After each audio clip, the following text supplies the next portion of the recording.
저희들은 늘 연례 행사같이 다니엘 기도회를 하고 있고 10월 초에 이제 현수막이나 유인물이 와서 기도 제목도 기록을 하고 또 기도하는 가운데 있습니다. 우리 현수막을 보셔서 강사가 누군지도 좀 알고 계실 거고요. 다니엘 기도가 오늘부터 8일 남았습니다. 기도의 중요성을 모르는 성도는 아마 없을 겁니다. 우리 민족은 기독교가 최근에 들어왔기 때문에 우리 민족의 어떤 사상의 그 기본, 근간을 기독교가 차지하고 있지는 않아요. 오히려 어떤 토템, 민족 종교 또는 어떤 불교, 도교 뭐 이런 것들이 기본적으로 우리의 어떤 심성 가운데 깔려 있습니다. 기독교적인 사고를 갖고 있지는 않았었죠. 기독교가 들어온 지 이제 100년이 조금 넘었으니까. 하지만 유독 기독교만 기도의 중요성을 강조를 합니다. 어떤 말씀의 중요성을 강조하고 예배에 대해서 말씀하고 기도의 중요성을 모르는 사람은 없죠. 그래서 이 기도는 영혼의 호흡이다. 또는 영적인 호흡이다. 여러 가지 다양한 이야기를 하죠. 그러니까 이게 호흡이니까 호흡이 멈추면 사람은 죽습니다. 이와 같이 영혼의 이 모든 호흡도 멈춰지는 그 순간에 영적으로 어떤 사망 상태에 호흡이 멈춰져 있는 이런 상태라고 볼 수가 있죠. 그래서 저희들은 다니엘 기도회가 20일 3주 동안 이루어지는데 이 기도회를 위해서 또 기도를 준비했습니다. 좀 이상하잖아요. 기도회를 위해서 기도를 준비한다는 거. 그러면서 이미 기도하면서 다니엘 기도회는 아직 오지 않았지만 은혜를 받았고 그러면서 다니엘 기도회에 어떤 기도 제목으로 구체적으로 기도해야 될지 이미 다 정리가 됐습니다. 또 어떤 분들은 시작하지 않았지만 현재 이미 응답된 뭐 이런 분들도 계실 거예요. 그래서 기도를 우리는 계속 수정해가고 또 응답된 거는 이렇게 뒤로 제껴놓고 또 다른 기도 제목을 가지고 기도를 하죠. 우리가 기도를 준비했으니까 기도를 준비한 분들은 뜨겁게 또 응답받는 그런 기도회가 될 것입니다. 여러분 정확한 숫자는 제가 모르지만 올해는 아마 가장 많은 한 14,000여 교회 우리가 하나의 기도의 제목을 가지고 합심해서 기도하게 될 거예요. 여러분 코로나 시국이 이어지면서 우리가 가장 소홀히 했던 것이 뭘까요? 예배를 제대로 드릴 수 없었습니다. 예배 자체가 비대면으로 되다 보니까 출석할 수도 없었고 그 타격은 이루 말할 수 없죠. 또 기도를 마음껏 할 수도 없었고 찬양할 수도 없었고 성가대가 모이기도 어려웠고 교회에서 규제도 어렵고 식사를 할 수도 없고요. 차 한잔할 수가 없는 참 삭막한 이런 신앙생활을 지난 1년 이상 지금 10월이니까 거의 적어도 우리나라가 심각해진 게 2월부터 했으니까 1년하고 한 9개월 됐죠. 분명히 우리는 이 14,000 교회가 함께 기도할 때 한국 교회는 은혜의 담배가 내릴 겁니다. 성도 한 사람 한 사람에게 은혜가 임하겠죠. 여러분 그런데 성경 창세기부터 요한계시록까지 하나님의 말씀을 묵상하고 찾아보고 해도 기도에 어떤 응답받는 비결이나 지름길은 없어요. 이렇게 하면 기도 응답받는다. 이렇게 하면 기도가 잘 될 것이다. 이렇게 기도해봐라. 뭐 그렇게 말씀하신 적은 있지만 딱 떨어지게 우리는 그런 걸 좋아하잖아요. 근데 그런 건 없습니다. 그런데 특히 이 복음서를 보면은 응답받는 기도의 어떤 전형적인 어떤 패턴은 분명히 있어요. 이렇게 기도해라, 저렇게 기도해라. 이렇게 하면 분명하게 하나님께 응답된다. 뭐 이런 기도의 패턴은 없지만 분명히 응답되는 패턴이 있다는 사실이에요. 이것이 기도하는 사람들의 기본이지만 잘 안 됩니다. 실천하지 못하죠. 그래서 오늘 우리는 46절에서부터 시작되는 본문 말씀을 통해서 가진 것이라고는 거듭밖에 없는 사람, 더 물러날 데가 없습니다. 총 재산 옷 한 벌, 자기가 입고 있는 것, 이거 하나예요. 가진 것이 없어요. 그런 맹인 거지를 우리는 발견하게 돼요. 뭐 내세울 만한 것이 없어요. 사회에서도 가장 낮은 위치에 있는 그런 사람입니다. 맹인이니까 당연하게 할 게 없어요. 뭐 어떤 사회복지제도가 제대로 되어 있지 않은 그 시대에 할 수 있는 게 뭐가 있겠어요.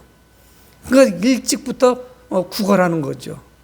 그러니까 맹인은 거린이 될 수밖에 없습니다. 구걸하러 다니는 거죠. 가장 보잘것없는 이런 사람입니다. 그러니까 자기가 유일하게 할 수 있는 거, 사람들의 자비를 구하고, 그래서 그가 던져주는 동전 하나로 생활하는 거죠.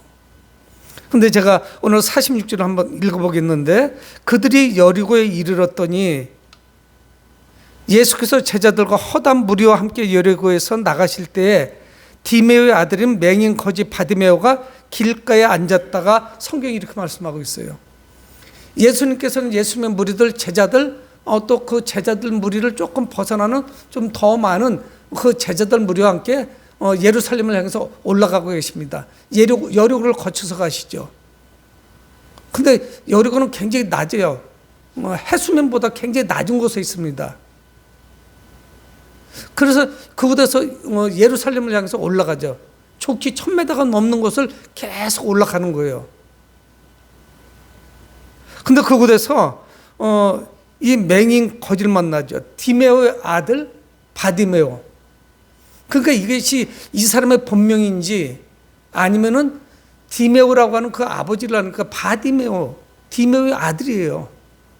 그러니까 디메오의 아들이라고 이야기하는 것인지 그거는 성경 분명하게 말씀하시진 않습니다. 이 디메오는 그런데 예수님과 크게 소리를 지릅니다. 여러분, 볼 수 없으면 다른 감각기관이 좀 발달해요. 내가 육안으로 볼 수가 없으니까 소리에 아주 민감하죠.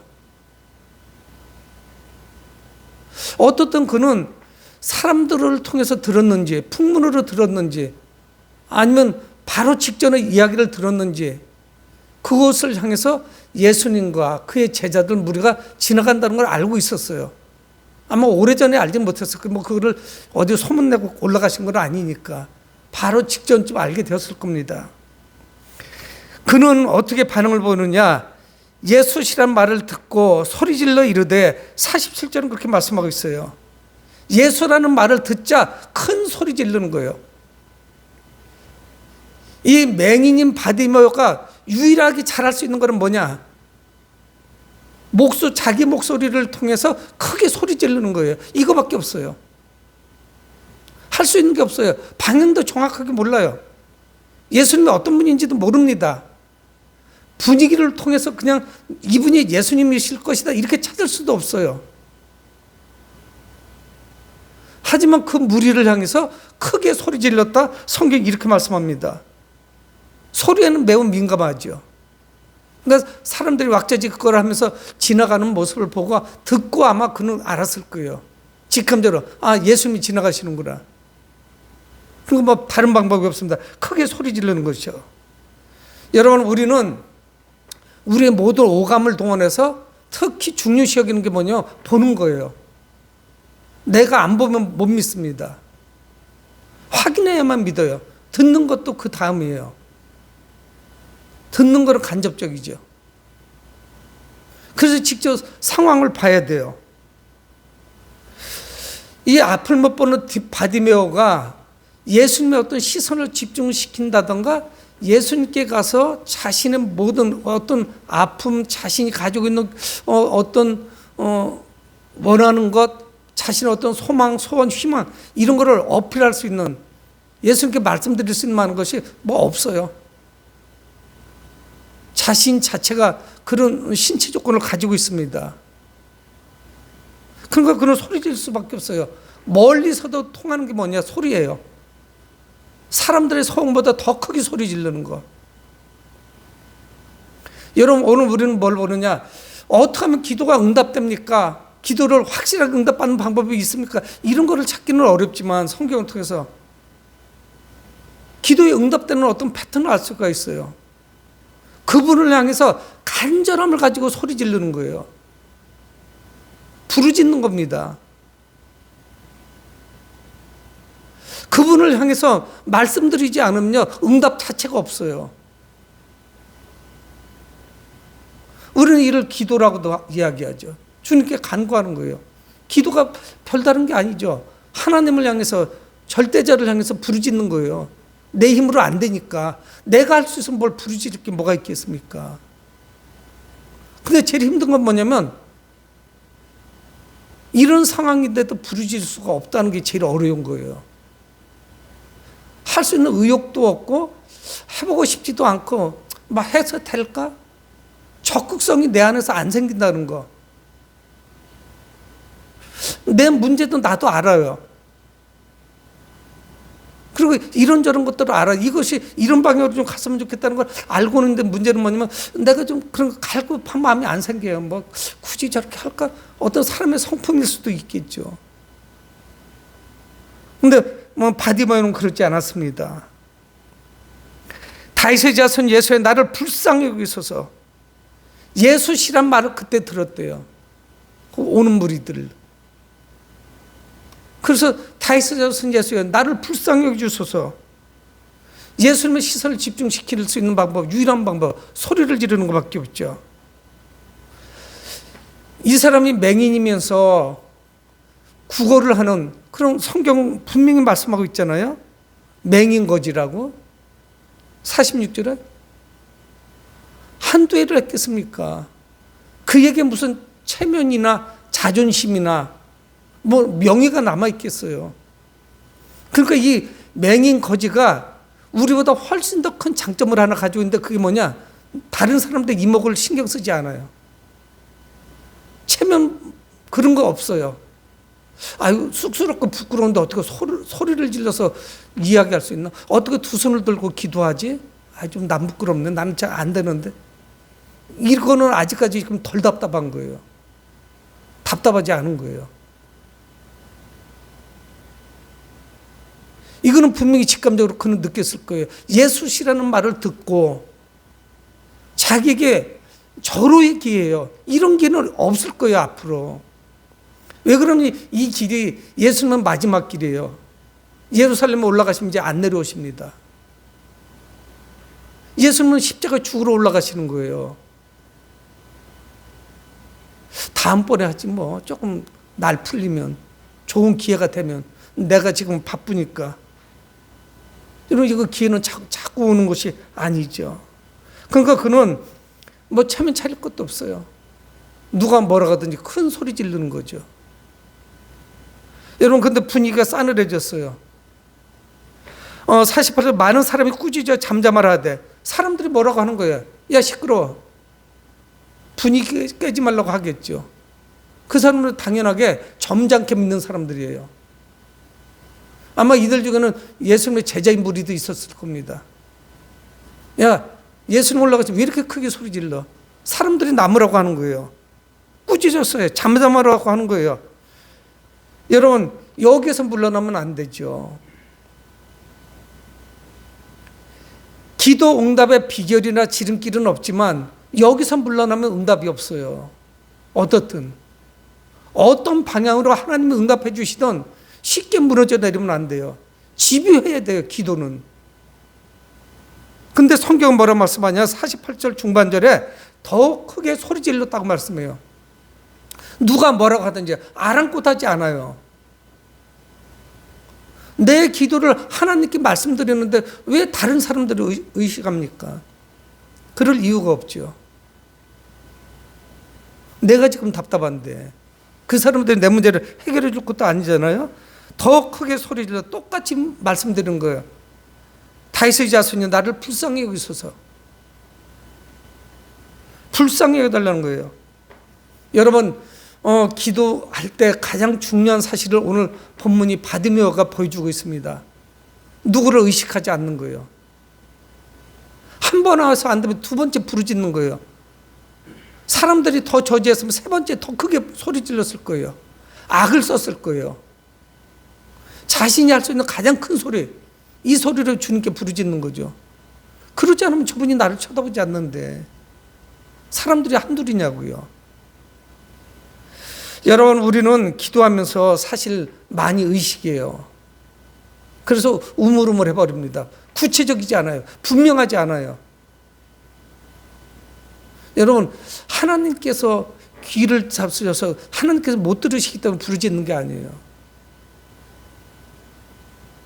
그는 주님께 가장 강력한 소리를 부르짖습니다.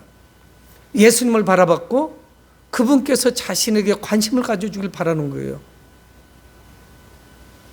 여러분, 우리 힘으로는 불가능합니다. 하나님께서 우리를 연약하게 보시고 불쌍히 여기실 때 그때 문제 해결이 되는 것이죠. 우리가 점잔을 빼고 품격을 지키고 품위를 지키고 이런 것이 아니에요. 여러분, 오늘 바디메오는 우리에게 뭘 말씀합니까? 응답을 원한다면 집요함을 좀 가져라. 끈기 있게 부르짖으라 말씀하고 있습니다. 근데 이 바디메오가 예수님에 좀 관심을 가지려고 했던 그 시도가 성공했어요. 49절에 예수께서 머물러 서서 어떻든 예수님의 발걸음을 붙잡았습니다. 예루살렘을 향해서 그리 멀리 떨어져 있지는 않지. 여리고에서는 가까운 곳이에요.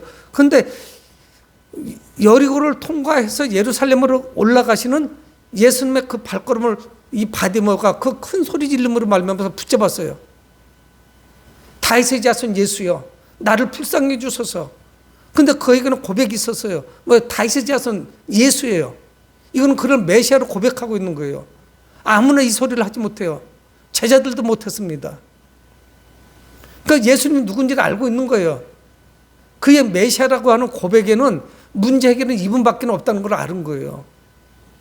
이게 누구에게 부탁해서 될 일이 아니죠. 예수님이 가던 발걸음을 멈추셨습니다. 그리고 예수님 말씀하죠. 제자들 향해서 그를 부르라. 누구를 불러요? 큰 소리 치는 사람, 그 사람을 좀 부르라는 거예요. 데리고 와보라는 거죠.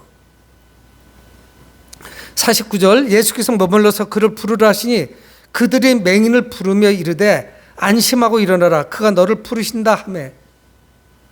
반 이상 성공한 거죠. 어떠든 예수님께서 자신을 향해서 관심을 보이시고 자신을 향해서 말씀하고 계신 거예요. 그리고 그 제자들 무리가 너를 부르니 예수님과 이제는 교제할 수 있는, 소통할 수 있는 어떤 공간이 형성이 된 겁니다.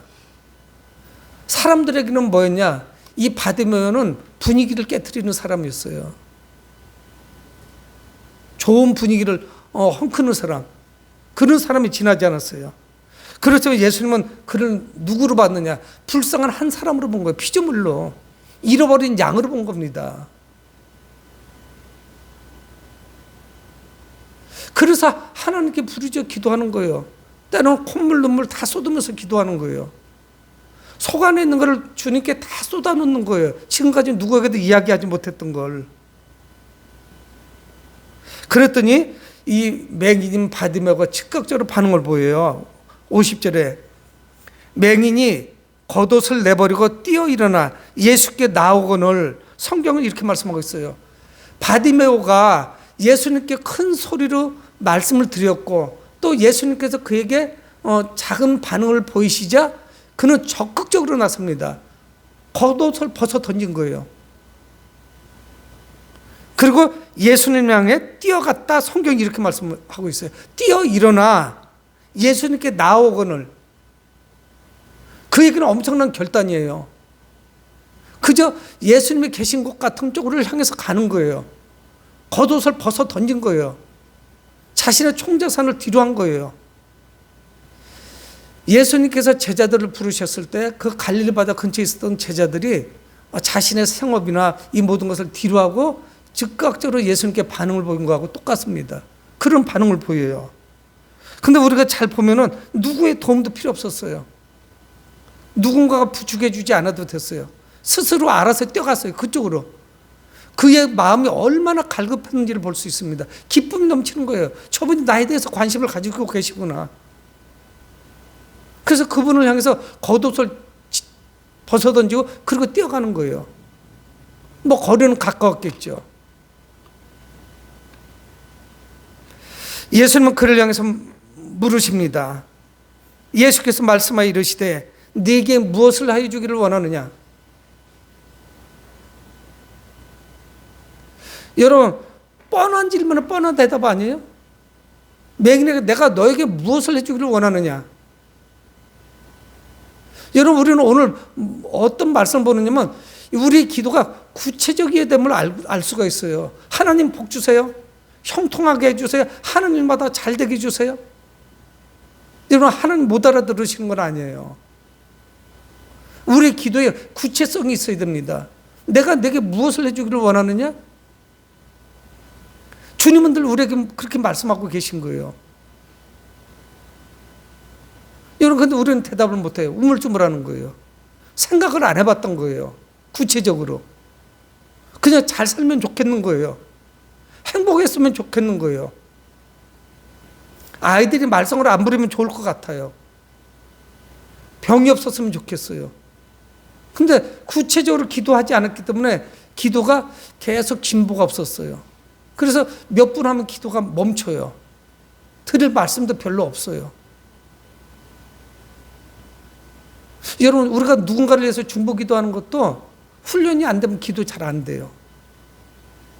기도는 물론 내가 기도를 해야 되고 또 다른 사람이 대신 중보 기도를 해줄 수도 있지만 내가 기도 훈련이 안 되면 나도 기도가 안 되고 다른 사람을 위해서 중보 기도는 더더군다나 안 되고 이 소통이 다 무너져 버립니다. 당연하죠. 그가 바디메오가 앞을 못 보는 사람인데 그가 뭘 요구하겠어요. 지금 가장 중요한 것이 뭐겠습니까? 바디메오에게. 내게 무엇을 해주기를 원하느냐? 그러자 자신의 필요가 무엇인지 나한테 이야기하라. 그렇게 말씀하시는 거 아니겠어요? 그랬더니 바디메오의 대답도 정확했어요. 51절 하반절에 선생님이여 보기를 원하나이다. 어떻게 보면 어리석은 질문에 어리석은 답변이라고도 볼 수 있어요. 뻔한 거 아니겠어요? 내가 내게 무엇을 해주기를 원하냐? 선생님, 눈을 뜨기를 원합니다. 보기를 원합니다. 제가 눈을 떠서 사물을 바라보기를 원합니다. 내 시력이나 이 모든 것이 눈이 회복이 되기를 원합니다. 이렇게 요청한 거예요. 여러분, 우리와 처지와 형편 이건 다 알고 계셔요. 주님도. 근데 우리는 중요한 사실을 하나 봅니다. 그 바로 앞쪽을 볼 수 있어요. 36절 한번 보세요. 오늘 밤 보면 바로 직전에 일어난 사건이에요. 36절에 이르시되 너에게 무엇을 하여 주기를 원하느냐? 어디서 많이 본 말씀이죠. 예수님이 말씀하시는 거예요. 누구에게? 제자들에게. 너희들에게 무엇을 해주기를 원하느냐? 예수님이 바로 전에도 제자들에게 이렇게 한번 말씀하셨어요. 그랬더니 그 다음 볼게요. 37절. 여짜오되 주의 영광 중에서 우리를 하나는 주의 우편에 하나는 좌편에 앉게 해 주옵소서. 예수님께서는 내가 너희들에게 무엇을 해주기를 원하느냐 그랬더니 야고보와 요한이 주님의 나라가 임하실 때 그때 우리를 한 명은 영광 중에 오른쪽에 하나는 왼쪽에 주님이 임금으로 이 땅을 다스리실 때 우리 우의정 좌의정 시켜달라는 거예요. 이 반응이 응답을 받았을까요? 받을 수가 없죠. 자기 정욕에 쓰려고 요구한 거예요. 그때 예수님께서 자신을 따른다는 것이 얼마나 큰 고난이 따르는 것인지, 내가 마시는 잔을 너희가 마실 수 있느냐? 예수님 이렇게 말씀하신다고요. 바디메오의 반응과 제자들의 반응은 달랐어요. 내가 너에게 무엇을 해주기를 원하느냐? 그의 간구가 구체적이었죠. 또 집요했어요. 하지만 그는 정욕에 쓰기 위해서 요구했던 것이 아닙니다. 주님은 우리를 다 잘 알고 계시는 마태복음 6장 8절에 말씀하시지 않겠어요? 너희가 구하기 전에 너희에게 있어야 할 것을 하나님 너희 아버지께서 더 알고 계시다는 거예요. 구하기 전에 너희에게 있어야 될 것을 하나님 너희 아버지께서 아시느니라. 하나님은 알고 계신데요. 우리가 구하기 전에. 그럼에도 불구하고 구체적으로 주님께 간구하기를 원하시는 거예요. 기도하기를 원하시는 거예요. 우리 입으로 직접 주님께 말씀드리는 것을 기뻐하십니다. 기도의 목적이 무엇인가를 성취하고 무엇인가를 주님께로부터 끌어당겨가지고 내가 하고자 하는 것을 이루는 것이 아니에요. 주님이 기뻐하시는 건 뭐냐? 기도를 통해서 주님과 소통하는 거예요. 교제하는 거예요. 말씀을 나누는 거예요. 여러분, 우리는 자녀를 키워봐서 알잖아요. 자녀에게 필요한 것만 또박또박 주는 것이 부모의 역할이 아니죠. 자녀와 부모가 학교에서 무슨 일이 있었는지 오손도손 그 이야기를 나누고, 친구들의 관계는 어떤지, 지금 어떤 아픔이 있는지, 고통이 있는지, 이런저런 걸 하는 거죠. 부모가 그저 용돈이나 대주고 학비나 대주는 거예요. 그게 부모의 역할은 아니죠. 자녀도 역시 마찬가지고요. 부모에게 무한정 그저 사랑만 베풀어주고 무엇인가를 채워주고 내가 필요한 것들만 계속적으로 공급해 주는 게 부모입니까? 그건 또 아니죠. 이 자신의 문제를 하나님 앞에 가지고 나가서 겸손하게 구하는 것, 이것이 기도의 가장 기본적인 것입니다. 기초가 되겠죠. 끈질기게 또한 구하는 것이고, 여러분, 이 바디메오는 믿음과 끈기의 사람이었어요. 그의 믿음이 어디서 형성이 됐는지 모르겠어요. 평생 구걸이나 하던 사람이었는데 어디서 교육받은 사람도 아니었고 복음을 접할 수 있는 기회도 없었어요. 예수님께서는 그에게 인생의 가장 큰 선물을 허락해 주십니다. 그가 바라던 것을 예수님이 허락해 주시는 거죠. 예수님 반응은 즉각적이었어요. 그래서 52절에 보면은 예수께서 이르시되 가라. 이 이야기는 뭐예요? 이 바디메오의 그 요구, 그 바디메오의 소원, 바디메오의 그 희망, 소망이 이루어졌음을 말씀해요. 완성됐다는 거예요. 가라. 끝났어. 됐어. 그 다음에 중요한 말씀을 예수님이 하십니다. 내 믿음이 너를 구원하였느니라. 그의 간구는 믿음의 간구였다는 거예요. 예수님이 그 말씀을 하셨거든요. 늘 예수님은 어떤 기도를 하시거나 손을 얹으시거나 또는 어떤 예수님의 어떤 행동, 이 액션이 있었다고요. 근데 여기서는 말씀만 하세요. 네가 치유된 것이, 네가 구원받은 것이 내 믿음에 의한 것이었다 말씀해요. 내 능력이 너에게 나갔다 이런 말씀하시지 않았어요. 예수님 자신을 앞세우지 않았어요. 내가 너에게 큰 선물을 주겠다, 은혜를 베풀어 주겠다. 물론 그것도 있지만 예수님 그 말씀 안 하셨어요. 하나님께서 너를 고치시기를 원한다 이렇게 말씀하시지 않았어요. 네 믿음이야. 네가 집으로 돌아가게 된 게, 건강하게 돌아가게 된 그 원인이, 동기가 뭐냐? 믿음으로 간구했기 때문에 내가 그래서 구원받았다는 거예요. 여러분, 이 바디메오는 보잘것없는 사람이지만 믿음으로 응답받은 거예요. 그걸 예수님이 강조하시는 거예요. 예수님이 고쳐주신 거지만 그거를 강조하는 게 아니라 네 믿음이 너를 구원했다. 믿음이 없었으면 너는 이런 응답을 받지 못했다는 거예요. 그래서 우리는 오늘 바디메오를 통해서 또 기도의 어떤 한 패턴을 보게 되잖아요. 예수님은 분명히 말씀합니다. 이 바디메오의 믿음이 기적을 가져왔다는 것이에요. 그러니까 이 바디메오가 예수님을 만남으로 인해서 놀라운 일이 벌어졌어요. 눈의 치유뿐만 아니라 영혼의 구원까지 이루어졌습니다.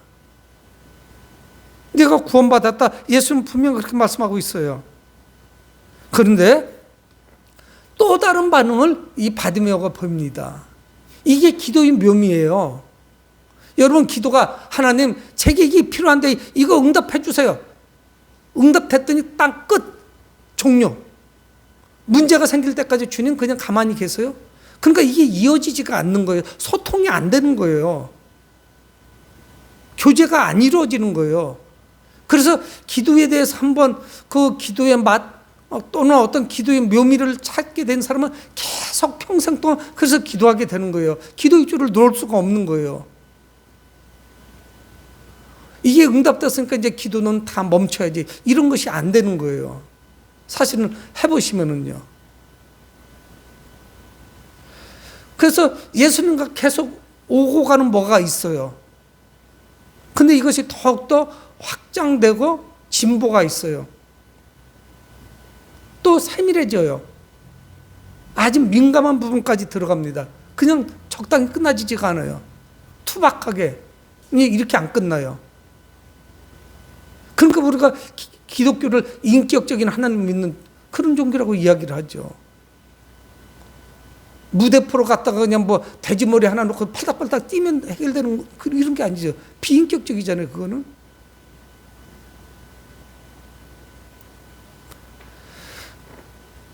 (52절) 하반절에 예수님께서 가라, 내 믿음이 너를 구원하느니라 했더니 이 바디메오가 그가 곧 보게 돼요.